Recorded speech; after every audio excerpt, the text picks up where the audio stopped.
अब आइए हम लोग क्या देखते हैं, विभक्ति इसमें देख लेते हैं। ठीक है, इसमें इमाम, यहाँ है इमाम। ठीक है, इमाम द्वितीया का एक वचन है, स्त्रीलिंग है। ठीक है, इमाम द्वितीया का एक वचन है। ठीक है, स्त्रीलिंग।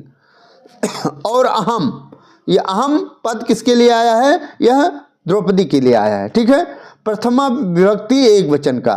ठीक है, अस्मत् शब्द का प्रथमा विभक्ति एक वचन। ठीक है, और यहाँ है धिय, धियम। ठीक है, धियम भी द्वितीया का एक वचन है, धियम द्वितीया का एक वचन है। और ताउकीम, ताउकीम किसके लिए आया है, युधिष्ठिर के लिए आया है। ताउकीम मीन्स आपकी। ठीक है, द्वितीया का एक वचन है। ठीक है, भवदा पदम, यहाँ दिया है भवदा पदम, द्वितीया का एक वचन है। ठीक है, और यहाँ दिया है पराम, यह भी द्वितीया का एक वचन है। ठीक है, और यहाँ दिया है चेतः, चेतः द्वितीया का एक वचन है, नपुंसक लिंग में। चेतः यह नपुंसक लिंग में रूप बनता है। ठीक है, द्वितीया का एक वचन। आधेय, आधेय का अगर अर्थ पूछेगा तो क्या हो जाए, मानसिक व्यथाएं। ठीक है, और यह प्रथमा का बहुवचन है। आधेय क्या है, प्रथमा का बहुवचन है। ठीक, और वेद, वेद लट लकार प्रथम पुरुष का एक वचन है। यहाँ दिया है ना ऊपर, यहाँ है वेद ऊपर पहले लाइन में। वेद क्या है, लट लकार प्रथम पुरुष का एक वचन है। और मम क्या है, यहाँ देखिए मम, मम षष्ठी का एक वचन है, षष्ठी का एक वचन है। और आधेय मैंने बता ही दिया कि प्रथम पुरुष का बहुवचन है। ठीक है, बहुवचनांत है। ठीक है, और रुजंत भी बहुवचनांत है। ठीक है, रुजंत क्या है, बहुवचनांत है। ठीक है, आइए रुजंत, इसमें लट लकार प्रथम पुरुष का एक वचन है, मैंने बता ही दिया है। ठीक है,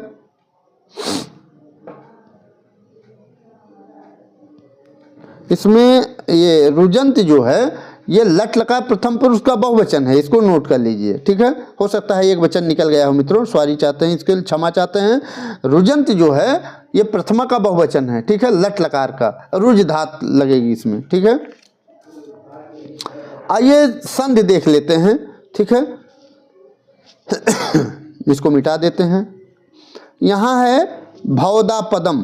ठीक है, भवदा पदम में जस्त संधि है। ठीक है, भवत धन आपदाम, भवत धन आपदाम भवदा पदम। ठीक है, जस्त संधि है। और यहाँ ममाधय में कौन सी संधि है, इसमें अकः सवर्ण दीर्घ सूत्र से दीर्घ संधि हो जाएगी। और इसका संधि विच्छेद क्या हो जाएगा, मम धन आधय, ममाधय, दीर्घ संधि हो जाएगी। ठीक है, और इसमें जो ये प्रसभम है, प्रसभम है ये अव्यय पद है। और यहाँ खलु भी अव्यय पद है, और न यहाँ आया है, न भी अव्यय पद है। तीन अव्यय पद हैं। ठीक है, अव्यय। ठीक है, ये जान गए हम लोग, संधि देख लिए, विभक्ति देख लिए, अव्यय पद देख लिए। ठीक है, और रुजंत क्या है, क्रियापद है। ठीक है,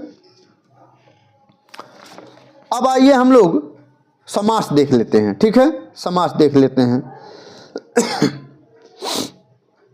यहाँ विचित्र रूपा, विचित्र रूपा में कौन सा समास है, इसमें बहुब्रीहि समास है। ठीक है, और समास विग्रह क्या होगा इसका, विचित्रम रूपम यस्याम ताः, विचित्रम रूपम यस्याः ताः। ठीक है, विचित्र रूपा। ठीक है, बहुब्रीहि समास। और इसमें भवदा पदम यहाँ दिया है ना तीसरी लाइन में, भवदा पदम में षष्ठी तत्पुरुष है। ठीक है, और भवदा पदम में समास विग्रह क्या होगा, भवतः आपदम, भवतः आपदम भवदा पदम। ठीक है, षष्ठी तत्पुरुष समास। चित्त वृत्तय यहाँ दिया है ना, चित्त वृत्तय दूसरी लाइन में, चित्त वृत्तय। ठीक है, षष्ठी तत्पुरुष इसमें भी है। ठीक है, चित्तस्य वृत्तय, चित्त वृत्तय। ठीक है, ये जान लिए। आइए थोड़ा सा हम लोग ये जो शब्द हैं उसको टिप्पणी देख लेते हैं।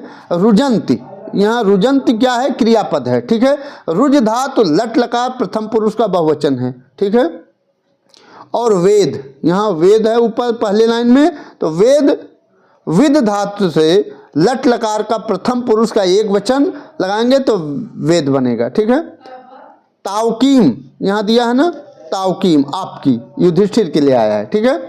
तवक से अण लगाएंगे और गीप लगाएंगे तो तावकीम बनेगा, ठीक है। धियम यहाँ दिया है धियम, ठीक है, द्वितीया है, ठीक है। धियम, धैय और किप लगाएंगे, कौन सा प्रत्यय लगाएंगे, किप प्रत्यय लगाएंगे तो धियम बनेगा। विचिंतयंत्या,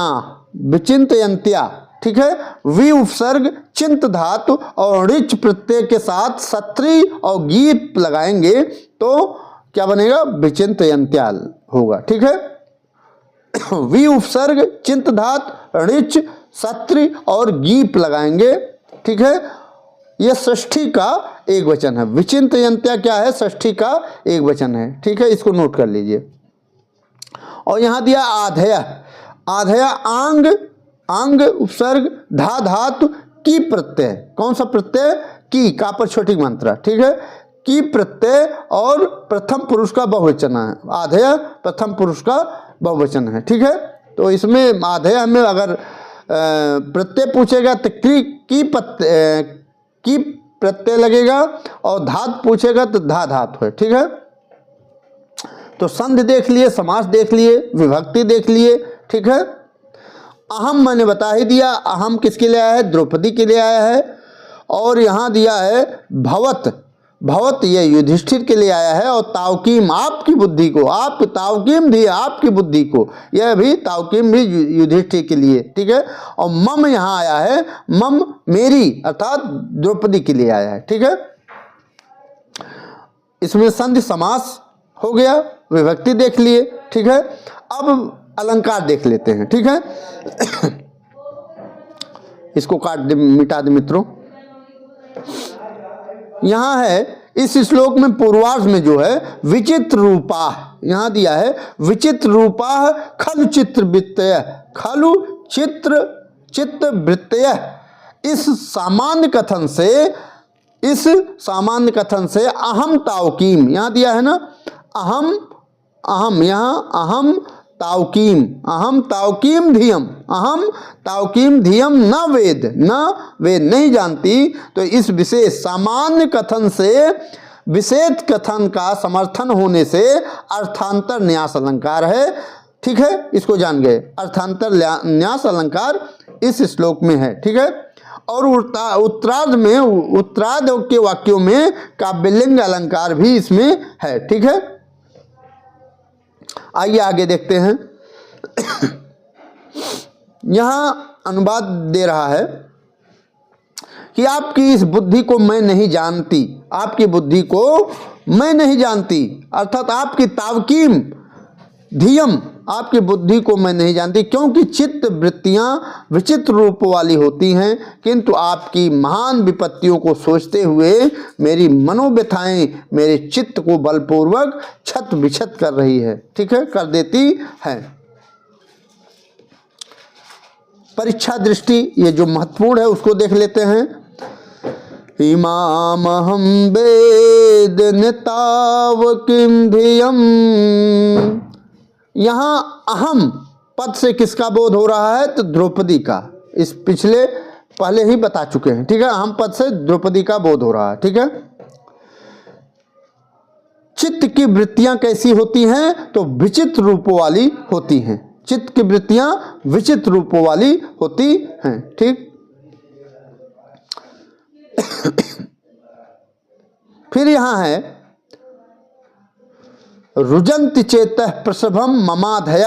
इस श्लोकांश में किसकी मानसिक स्थिति बतलाई गई है, तो द्रौपदी की, ठीक है। कष्ट में कौन है, द्रौपदी, ठीक है।